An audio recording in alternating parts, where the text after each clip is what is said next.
all the student of class second year, welcome to online classes. I Santosh Kumar from GRS Center College, lecturer English subject. Come to the point. Today I am going to teach you a very interesting topic, direct and indirect narration, which will provide you 2 marks in board examination. First of all, we define narration, and you must know what is narration. In fact, आप देखते जाएं, narration is the act of reporting the words of speaker, the words of speaker. ठीक. There are two main ways of reporting words of speaker. First of all, direct speech and indirect speech. There are 6 steps to convert a direct speech to indirect speech for a statement or simple sentence. यानी यहाँ पर हम केवल simple sentence के विषय में discuss करेंगे, ठीक है। और आपको कुछ चीज़ें पहले जाननी है डायरेक्ट इनडायरेक्ट पढ़ने से पहले। वो क्या क्या हैं उनको मैं स्टेप वाइज बांट करके आपको समझाने का प्रयास करूँगा। सर्वप्रथम आइडेंटिफाई करें। Identify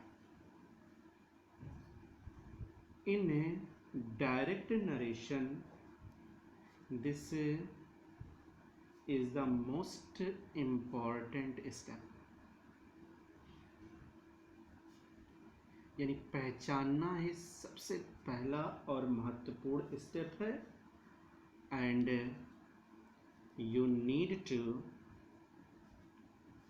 identify 5 things. How many things? 5 things here. Okay. वो क्या क्या चीज़ें हैं जो हमको आइडेंटिफाई करनी चाहिए बच्चों?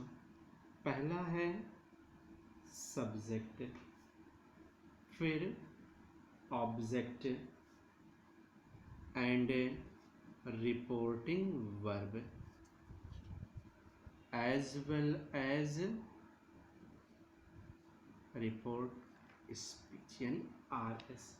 ये 2 चीज़ें आपको अच्छे से पहचाननी चाहिए, जिनको हम लोग कुछ शॉर्ट में नाम दे देते हैं। साथ ही साथ है first person, second person and third person.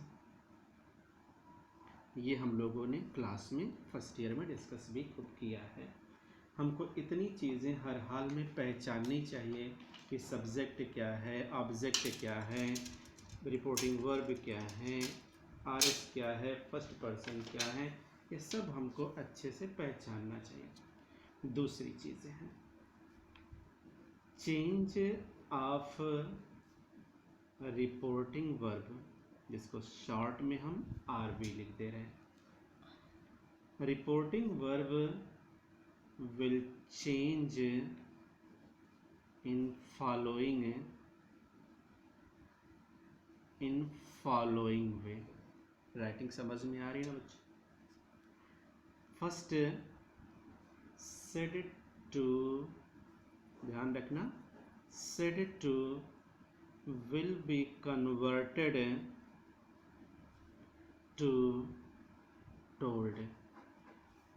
Okay. And said, only said, not said to, will be converted to said, यानी कोई परिवर्तन नहीं होगा। and say to will be converted to tell, and says to will be converted to tells। ठीक है, ये चीज़ें आप ज़रूर याद रखें। सेड टू को टोल्ड में, ओनली सेड को सेड में ही कोई परिवर्तन नहीं, से को टेल से टू को टेल में एंड सेज टू को टेल्स में। हो गया second. Now third point, replace inverted commas with that. चूँकि सिंपल सेंटेंस पढ़ रहे हैं तो कनेक्टर के रूप में हम दैट का प्रयोग करेंगे। जैसे जैसे सेंटेंस बदलते जाएंगे कंजक्शंस के रूप भी बदलते जाएंगे। इंट्रोगेटिव में कुछ और, इंपरेटिव में कुछ और होगा। वी विल, ध्यान से देखें, we will remove the comma and inverted comma in the sentence and join the reported speech with that. Okay, now fourth point, change of pronoun। जब डायरेक्ट से हम इनडायरेक्ट बनाते हैं तो हम रिपोर्टेड स्पीच के पर्सन को बदलते हैं। और बदलते कैसे हैं, ध्यान रखें उसको। First person will be changed as per subject of RB. Second person will as per object of RB and third person no changes। तीन चीज़ें आप ध्यान रखें। फर्स्ट पर्सन आर एस का चेंज होगा आरबी के सब्जेक्ट के अकॉर्डिंग। सेकंड पर्सन चेंज होगा आरबी के ऑब्जेक्ट के अकॉर्डिंग। और थर्ड पर्सन में कोई चेंजेस नहीं कर सकते। और थोड़ा और भी ध्यान रखें, यू कैन रिमेंबर, जैसा हम लोगों ने फर्स्ट ईयर में डिस्कस भी खूब किया था, this change with an acronym. आपको मालूम होगा son by 1 2 3। In fact first person changes according to subject, second person object के according, third person no changes, वो वैसे का वैसा ही रहेगा। नो फिफ्थ पॉइंट पे हम लोग नज़र डालें थोड़ा, जो इम्पॉर्टेंट पॉइंट है आपका, चेंज ऑफ टेंस। यानी इनडायरेक्ट बनाते समय हम आर एस के टेंस में परिवर्तन करते हैं।